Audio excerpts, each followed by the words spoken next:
خسران شوي، يعني يكون يبي ينعزل، يبي يروح غرفة الملابس وما شابه ذلك. يعني في مباراة فرنسا والمغرب أمس، امبابي وأشرف حكيمي تبادلوا التيشيرتات مع بعض، صح؟ حكيمي لبست، مش حكيمي، امبابي لبس التيشيرت وراح حيا فيه الجمهور المغربي. لقطة ثانية حق امبابي، الناس يحتفلون في غرفة الملابس وفرحانين، امبابي فضل انه يروح يقعد مع رفيقه أشرف حكيمي على إحدى ممرات دخول اللاعبين، وكانوا يسولفون، وحتى اللعيبة كانوا يجون، يعني اللي حي الثاني واللي يواسي الثاني واللي يبارك حق الثاني. حقيقة هذه المشاهد كانت جدا جميلة وحلوة، وهي طبيعية يعني في عالم كرة القدم. بعد نهاية أي منافسة المفروض أن أنا أقول لك مبروك وأنت تقول لي هارد لك، وإحنا نقول في الشعار دائما الابتسامة عند الخسارة والتواضع عند الانتصار. هذا الشعار شفناه أمس، أنا شفته. طبيعي، دي كرة القدم، معروف في الآخر إن في منتخب بيكسب ومنتخب مهزوم، بس هي بتفضل العلاقة الجميلة. وانا شفت بالاخص في كاس العالم ده ان في ترابط بين اللعيبه والاصدقاء، ان هم بعد كل مباراه اللعيبه بتروح بتوصي بعض غير قبل كده. يعني شفنا امبارح يمكن في علاقه كبيره بين حكيم و مبابي، علاقه مش من دلوقتي، ده علاقه من ايام ما كان ريال مدريد وبعدين باريس جيرمان في فرنسا. علاقه على طول، حتى الاجازات بتاعتهم والخروجات كلها مع بعض. واللي انا شفته امبارح ان هو بعد الماتش ان هو يلبس القميص ويروح لجمهور المغرب، دي حاجه جميله احنا ما بنشوفهاش الا قله في الملاعب، ان كانت الاوروبيه او الملاعب العربيه او الملاعب الافريقيه. دي حاجه يا ابو جاسم بتقول لك ان الترابط والصداقه والمحبه هي دي اللي هتبقى بعد كره القدم. انا والنصر مثلا النهارده لعبنا ضد بعض، بس دلوقتي احنا علاقتنا ايه؟ وبعد كل مباراه كنا نطلع مثلا نقعد نتكلم مع بعض. هو ده اللي مطلوب في كره القدم، ده اللي مطلوب، ان يبقى ان في معروف في الاخر ان في لعيب هيبقى نجم، في فريق او في منتخب هيكسب. في الاخر بتفضل ان انت بعد المباراه بتغير تيشيرتك مع اللاعب، بتحتفل مع جمهورك، بس اهم حاجه ان انت ما تتعداش اللي هي الحدود، ان انت ممكن يبقى في مشاكل او في اي اثاره. يعني شوف النهارده، شوف الاثنين بعد الماتش، انا شفت حتى منظر امبارح بعد ما هم احرزوا الهدف الاول، امبابي معدي من جنب حكيم بيواسيه حتى بعد الجول، يعني في الماتش، يعني جايب كاميرا جايبهم هم الاثنين مع بعض. دي حاجه تعرفك ان هو المشاعر بتاعته، الفرحه بتاعته ممكن تكون هو فرحان، بس العلاقه اللي بينهم خاصه جدا نور، يعني اسمح لي، مش العلاقه اللي يعني اللاعبين اغلبهم بينهم علاقات، لكن صحيح امبابي يداري اشرف حكيم بشكل كبير حقيقه. يعني هو يعني هي اولا هي رساله نقلت للجميع، للجماهير، حتى الاجيال القادمه، اللاعبين الشباب، اللاعبين الاخرين، انه كره القدم منافسه داخل الملعب، وبعد ما تنتهي المباراه الامور مختلفه. لكن يمكن الاضواء سلطت على حكيمي ومبابي، لانهم اصلا انا اعتقد انه حكيمي مر بفتره غير جيده في باريس سان جيرمان. اعتقد من وقف معه هو مبابي صار قريب من عنده جدا واصبحوا اصدقاء. انا يعني معلومتي قليله بهذا الموضوع، لكن قرأت عن هذا الموضوع سابقا.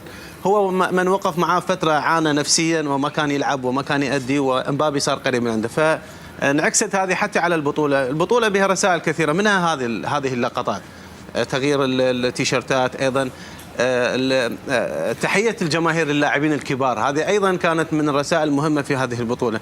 لذلك لان هذه الفكره توصل للجميع، انه كره القدم احتراف، عمل، أدي، أخدم الشعار، أخدم البلد، لكن تبقى هناك علاقات وصداقات يجب أنه ما نخسرها، وما يقضي علينا التعصب والعنصرية في سبيل أنه دائما نتميز بهالمسألة. هذا اللي حدث. حتى احنا بنتكلم على موضوع العلاقة بين اللعيبة، لا أنا حتى شفت فخامة الرئيس الأمريكي يثني على المنتخب المغربي، شفت فخامة الرئيس ماكرون رئيس وزراء فرنسا راح إلى غرفة ملابس فرنسا وراح إلى غرفة ملابس المنتخب المغربي وقال لهم يعني خذوا بخاطرهم وما شابه ذلك، ما وهن اللاعبين على مستواهم الممتاز. يعني أنا أقصد أن في رسائل حلوة قاعد أشوفها حقيقة، مثل هاي الرسائل اللي نشوفها، المقاطع اللي نشاهدها حقيقة اعمق واقوى من اللوحات اللي يحطها الفيفا نفسه اللعب النظيف. بالضبط. يعني هذه اعمق وتصل للمشاهد اسرع وللجمهور اسرع، عكس اللي نحط لوحه اللعب النظيف. فحقيقه هذه الرسائل تترسخ في الاجيال القادمه، تترسخ للاعبين الحاليين، ان اللعب النظيف لازم يستمر بعد المباراه، داخل المباراه، قبل المباراه. اللعب النظيف هو اللي يسيطر. حقيقه هاي اللقطه هذه معبره جدا بين امبابي وحكيمي. صحيح انهم زملاء في نادي واحد في باريس جيرمان، ممكن اصدقاء، ممكن اكثر من اصدقاء، يعني ممكن حتى يعني اخوه بينهم كبيره، ولكنها تعكس للاعبين وللجمهور.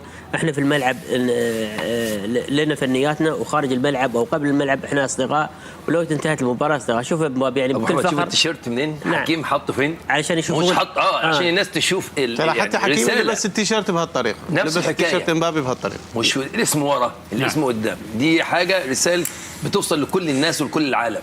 بس خالد اتوقع انا البطوله اللي زاد العلاقه صراحه التواصل الاجتماعي، اللي هم كذا صوره حطوها مع بعض، حكيمي يغرد عن امبابي يغرد عن حكيمي، فشافوا ردود الفعل من الجماهير سواء بالتواصل الاجتماعي سواء في القنوات التلفزيونيه، فشافوا ان الكل رحب بهذه الفكره، ان كل واحد يتكلم عن الثاني، وزادت يعني نقول محبه. لابد الاشاره الى السيد الرئيس ماكرون، حاط صوره اشرف حكيمي وصوره امبابي، اثنينهم، ومعلق فوق كاتب الى اصدقائنا المغاربه مبروك هذه الرحله الجميله، انتم تحيون تاريخ كره القدم. هذا الشيء يعني على فكره شيء حلو، رسائل حلوه يعني تكون بيننا. خالد هم من بدوها، هم الاثنين بدوها بدايه البطوله بالتواصل الاجتماعي، الفيديوهات اللي قاعد تطلع عنهم يوم لعبوا باريس في الدوحه، امبابي شو يقول حق حكيمي يشرد عليه، فردود الفعل الجماهير على مستوى الوطن العربي والعالمي كله خالد ارتاحوا من التواصل صح. هذا، الكل كان متفق وياهم والكل كان يتباهى بالشغله هذه. يعني احنا بالسابق كنا نشوف خالد نيمار كان ويا ميسي كاس كوبا امريكا، ما اخذ ضجه مثل هذه. ليش هذه اخذت خالد القوه؟ امبابي شو يقول لا تزعل يا اخوي، كل واحد فخور فيكم او فخور باللي سويتوه، انتم صنعتم التاريخ. هذا هو ان الحاجه اللي عجبتني برشا بالنسبه للتصاور كنا نشوف فيهم، ماناش نحكيو على مباراه عاديه ولا كاس عاديه، نحكيو على نصف نهائي في كاس العالم. صح. اللي يزيد يعطي قيمه، ما فما رهان رياضي كبير برشا. نحكيو على نصف نهائي، فريق باش يمشي للدور نصف نهائي، ونشوفوا تصاور كيما هذوما تصاور يدرسوا يتقراوا، المفروض انه لابد ان اليوم الاجيال تشوف التصاور هذه ونبنيو عليها. نحكيو على ملاعبيه في مستوى عالي، نحكيو على مبابي اليوم من احسن ملاعبيه تسويقا معناتها من الناحيه الماديه ولا من الناحيه الرياضيه، ونشوفوا زاد حكيمي كيف الملاعبيه اللي عطاو اداء كبير في الكاس العالميه هذه. هذاك علاش القيمه بالنسبه للتصاور هذوما لابد انه برشا ناس وخاصه المتفرجين المتعصبين.